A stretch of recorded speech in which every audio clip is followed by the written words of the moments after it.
नमस्कार दोस्तों, जीबीसीएल career institute में आपका हार्दिक स्वागत अभिनंदन है।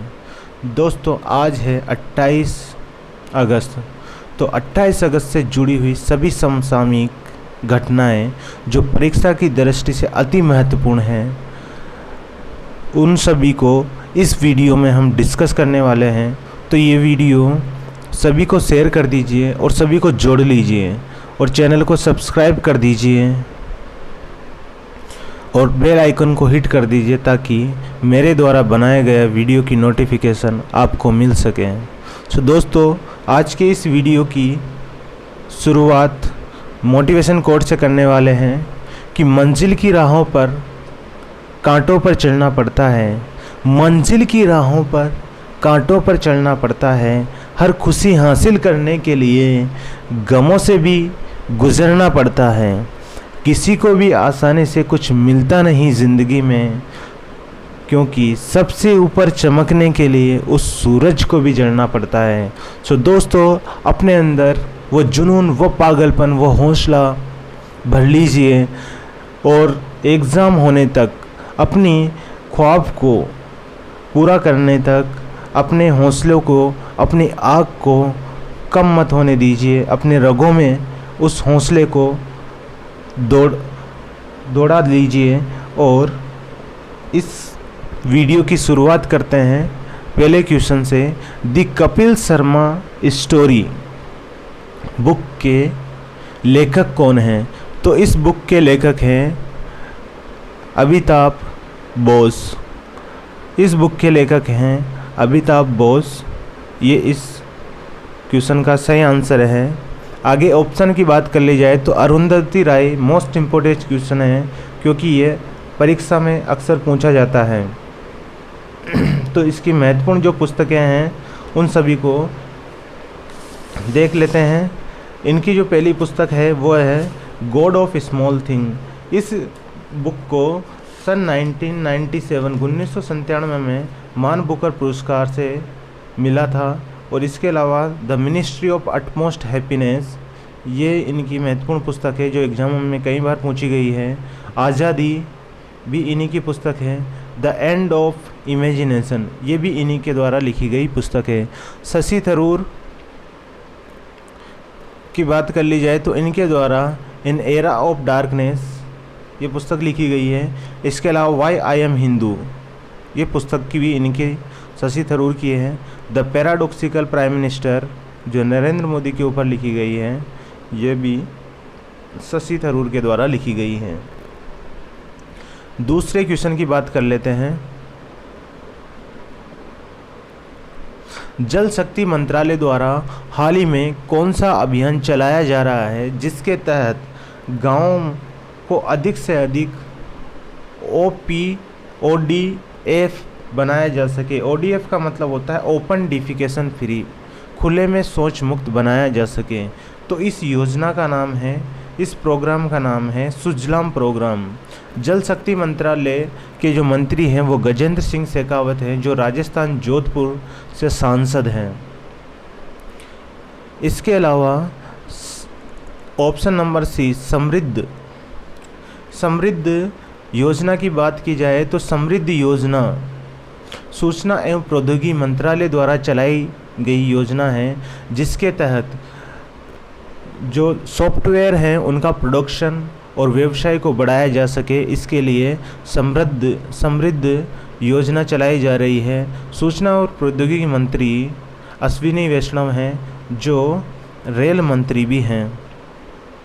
क्वेश्चन नंबर 3, भारत की पहली green hydrogen electrolyser giga factory Ohmium international द्वारा कहाँ पर लगाई गई है? यानी ओमियम इंटरनेशनल द्वारा भारत में पहली ग्रीन हाइड्रोजन इलेक्ट्रोलाइज़र फैक्ट्री की स्थापना की जा रही है और ये बेंगलुरु में की जा रही है। तो यहाँ पे इलेक्ट्रोलाइज़र का मतलब क्या होता है? इलेक्ट्रोलाइज़र यानी जो इलेक्ट्रोलाइसिस करता है उसको इलेक्ट्रोलाइज़र बोलते हैं। इलेक्ट्रोलाइसिस का मतलब होता है विद्युत अपघटन, और जो विद्युत अपघटन करता है उसको बोलते हैं इलेक्ट्रोलाइज़र। विद्युत अपघटन का मतलब होता है यदि किसी भी माध्यम, यदि किसी भी पदार्थ में विद्युत धारा का प्रवाह करके उस पदार्थ को उसके अवयवों में तोड़ देना विद्युत अपघटन कहलाता है। जैसे पानी में विद्युत धारा प्रवाहित की जाए तो पानी का जल का फॉर्मूला होता है H2O। H2O यानी जल में विद्युत धारा का प्रवाह किया जाएगा तो ये H2 यानी हाइड्रोजन और ऑक्सीजन में विघटित हो जाएगा, इसके अवयवों में विघटित हो जाएगा, और जिससे ऑक्सीजन अलग हो जाएगी और हाइड्रोजन हमें मिल जाएगी। और हाइड्रोजन का जो यूज है वो वाहनों में ईंधन के रूप में किया जाएगा, जिससे पोल्यूशन बहुत कम होगा, और इसी को ही ग्रीन हाइड्रोजन कहा गया है। तो ग्रीन हाइड्रोजन का उपयोग वाहनों में ईंधन के रूप में किया जाएगा, जिससे कि पोल्यूशन के स्तर को कम किया जा सके। और पोल्यूशन को कम करने के साथ साथ ऊर्जा के जो स्रोत हैं, ऊर्जा की संसाधनों की आपूर्ति सही तरीके से की जा सके, ये भी इसका मेन उद्देश्य है। तो क्वेश्चन नंबर 4 की ओर चलते हैं। किस देश ने मनी लॉन्ड्रिंग से निपटने के लिए विशेष न्यायालय की स्थापना की है? तो मनी लॉन्ड्रिंग का मतलब होता है, मतलब धन को अपने देश से किसी दूसरे देश में बाहर ले जाना, ये होती मनी लॉन्ड्रिंग, यानी धन का निष्कासन करना मनी लॉन्ड्रिंग कहलाता है। और ये किया गया है UAE संयुक्त अरब अमीरात का जो कोर्ट, दुबई कोर्ट है, इसके द्वारा ये फैसला लिया गया है कि मनी लॉन्ड्रिंग के लिए विशेष न्यायालय की स्थापना की जानी चाहिए। UAE की बात कर ली जाए तो यहाँ UAE की राजधानी आबू धाबी है, और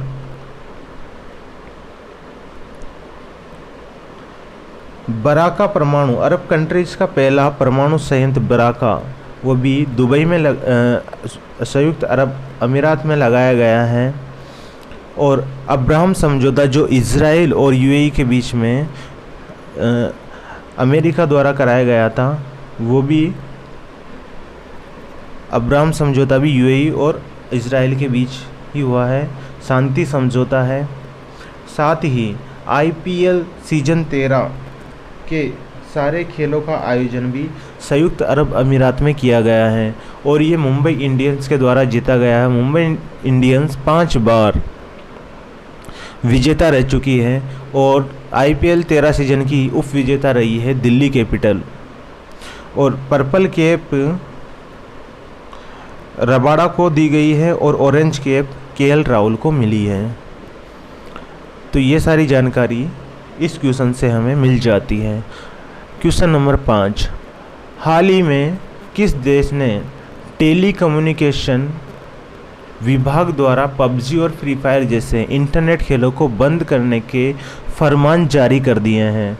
तो ये देश कोई और नहीं है, भारत का ही पड़ोसी देश है, जिसका नाम है बांग्लादेश। बांग्लादेश ने हाल ही में ये घोषणा की है कि PUBG और फ्री फायर जैसे गेमों को, इंटरनेट गेमों को बंद कर देना चाहिए, क्योंकि ये बच्चों में बहुत ही ज़्यादा घातक और उनको उग्रवादी जैसा बना रहा है। बांग्लादेश की बात कर ली जाए तो यहाँ की जो प्रेसिडेंट है वो शेख हसीना है, और इसकी राजधानी ढाका है, तथा यहाँ की करेंसी मुद्रा टका है। भारत की सर्वाधिक सीमा बांग्लादेश से ही लगती है, और बांग्लादेश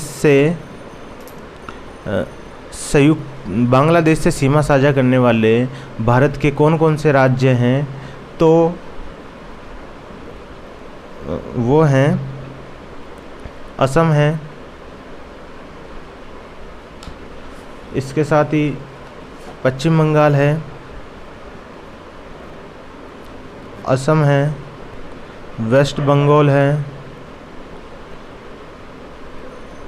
और त्रिपुरा है, मेघालय है।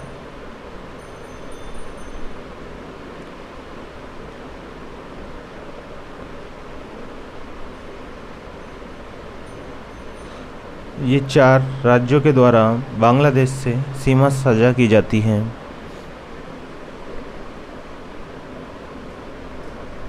समर्थ योजना किस मंत्रालय के द्वारा चलाई जा रही है? तो समर्थ योजना कपड़ा यानी टेक्सटाइल मिनिस्ट्री के द्वारा चलाई जा रही है।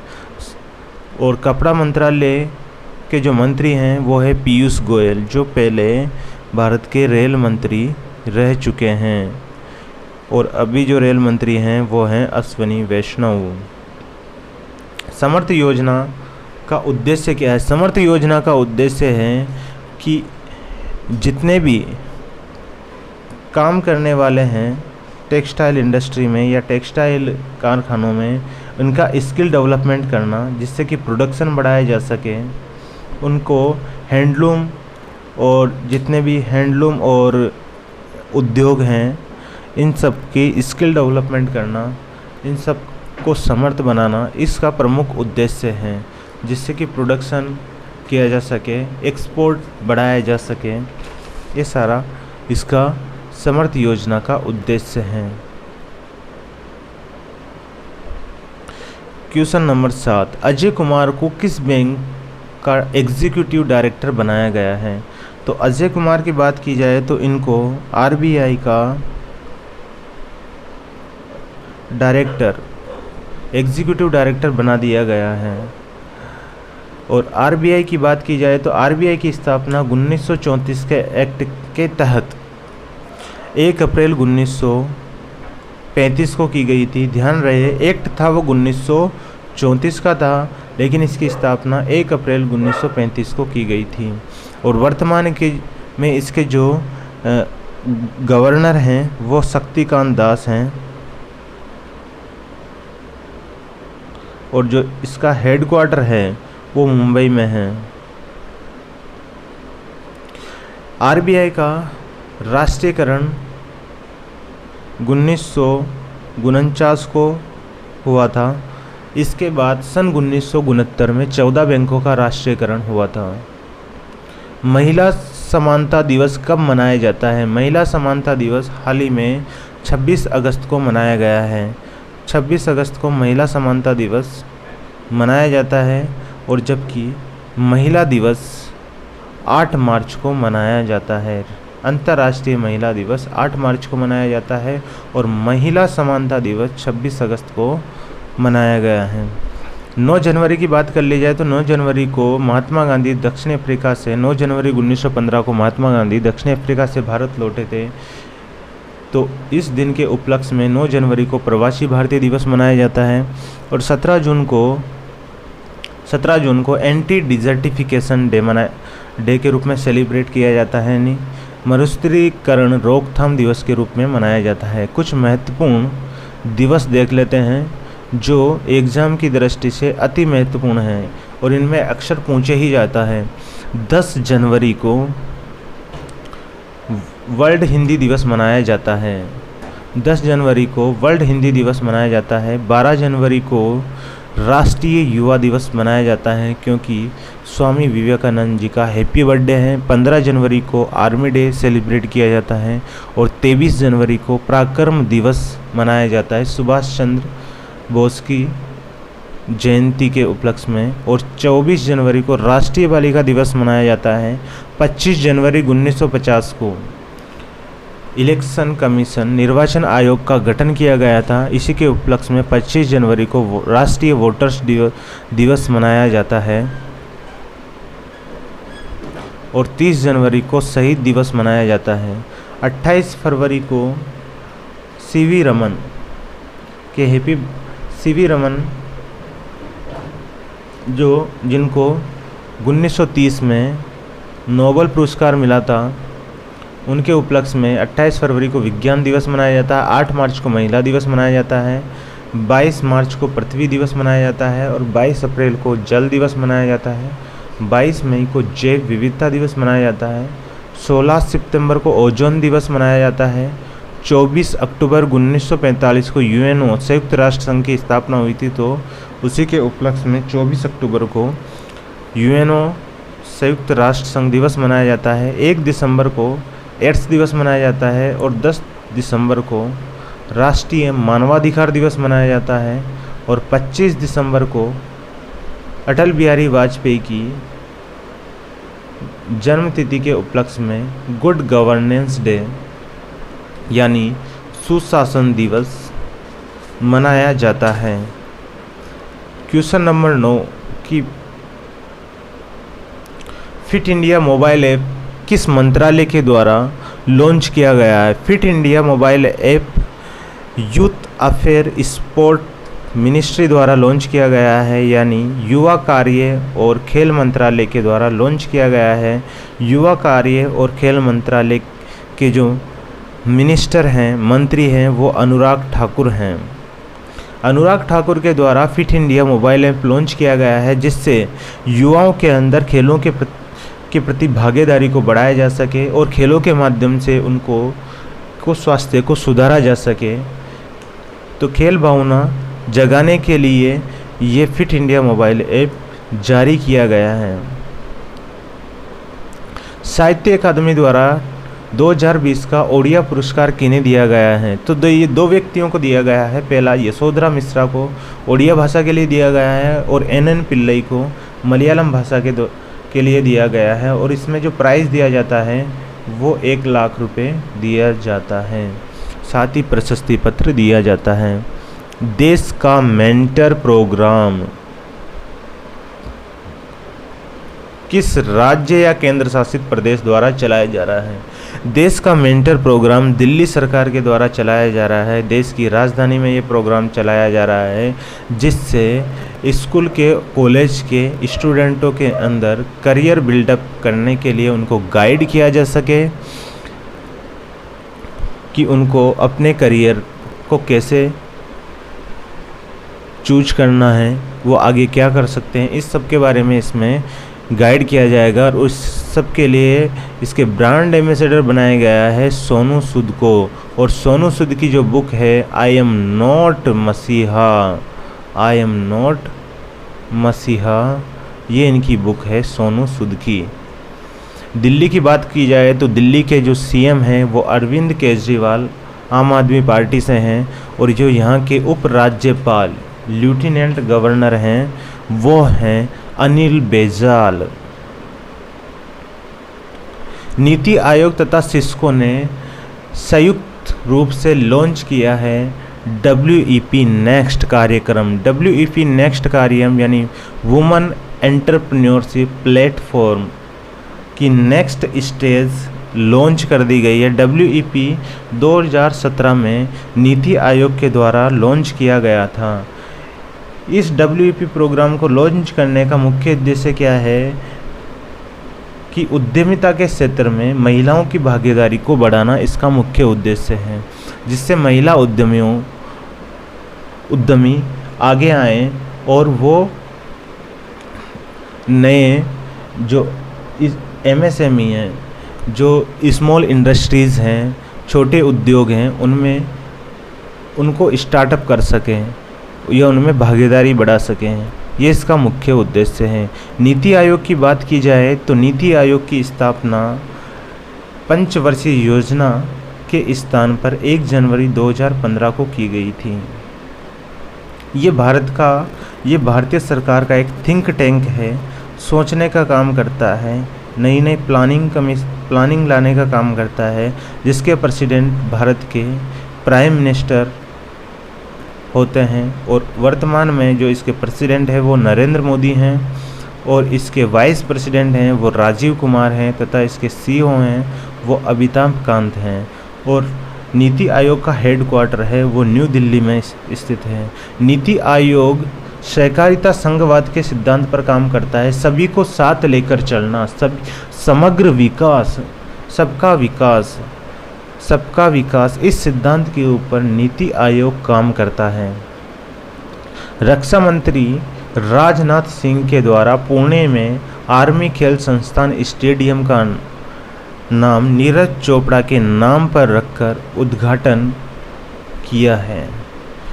तो जय हिंद दोस्तों, आज का ये वीडियो आपको कैसा लगा? यदि पसंद आया है तो वीडियो को लाइक कीजिए और चैनल को सब्सक्राइब कर दीजिए और सभी को शेयर कर दीजिए, ताकि इससे जुड़ी हुई सारी की सारी सूचनाएं सभी को मिल सके। जय हिंद दोस्तों।